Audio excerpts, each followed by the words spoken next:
as you can probably tell from my grammatical mistake and the way I speak and from my confidence, that I'm not completely fluent in English yet. But actually, I became quite fluent by watching a lot of English videos and also practicing by myself at home. And I often get comments like, I don't believe that you are a villager, and I want to speak English like you, I like your accent, and so on.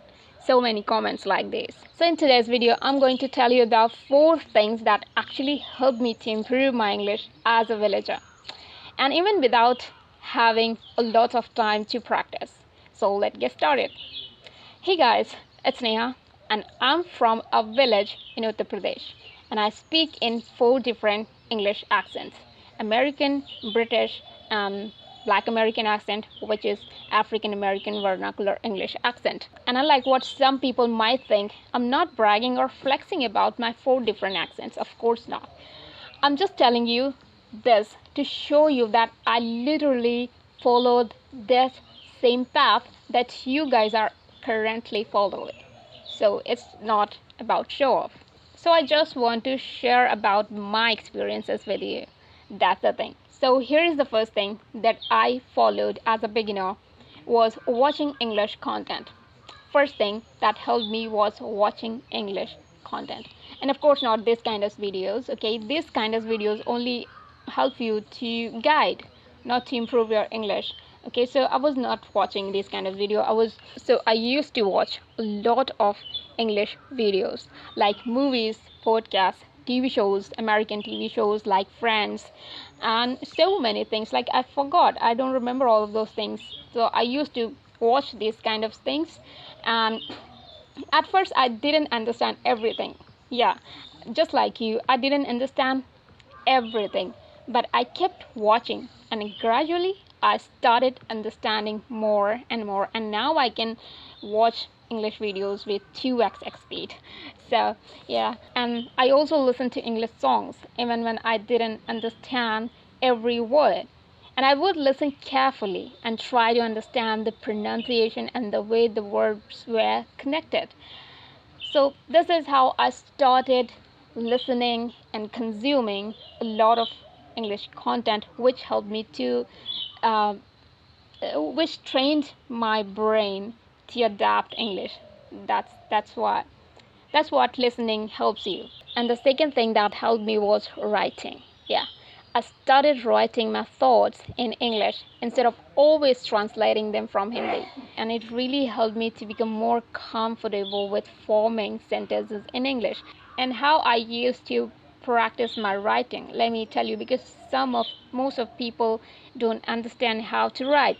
So I used to write diary at the beginning. I'm writing diary since I was a teen, but since I started learning English, I used to write captions, stories, um, and comments. So these kind of thing, and I also used to write my thoughts. So this is how I started writing, and honestly, I still make so many mistakes, and that's completely okay because I don't give so much time to my English practice, so I don't blame myself. And I personally don't think that you need to wait until your English is perfect before you start expressing yourself. So this is how writing helped me to improve my English, and it can help you as well. And here is the third thing, which is thinking in English. And this was the most important part of my fluency, to be honest. So how I started with very simple thoughts. For example, instead of thinking in Hindi and then translating everything into English, I would look around and think, I need to clean this room. And or if I'm feeling bad or tired, I would say, I'm feeling tired, or I need to finish this work. So this is how I used to think in English. So it sounds very simple and small, but doing this regularly helped me with think more directly in English. And here comes the fourth but most important part, of my English learning journey, that was self-talk. So I used to talk to myself in English, and I know it sounds a little weird and so weird, but it actually helped me a lot. And I would imagine that I was talking to someone and just speak about whatever was on my mind. And sometimes I made a lot of mistakes, and sometimes I couldn't find the right word, but I didn't stop myself every few seconds to check whether my grammar was correct or perfect. I just kept talking. And I think that one of the biggest reason I became fluent and comfortable, and the biggest reason that I don't sound like I'm reading or I don't sound like a robot. I sound very natural even with my broken English, because it's my habit to speak in English. I don't pretend to. I really don't pretend to talk in English. It's my natural habit. So if you're also learning English and you don't have a lot of time to practice, try these four things. Watch English content, write in English, think in English, which is the best thing if you don't have time, because you don't need to make a separate time for this. You can think anytime, anywhere, in any situation. And talk to yourself. For this, you also don't need a lot of time. You can talk to yourself anywhere, any situation. You don't need to talk aloud, actually. And I used to do this at same way. I wasn't talking aloud so many times. Like I did so for some time, but not all the time.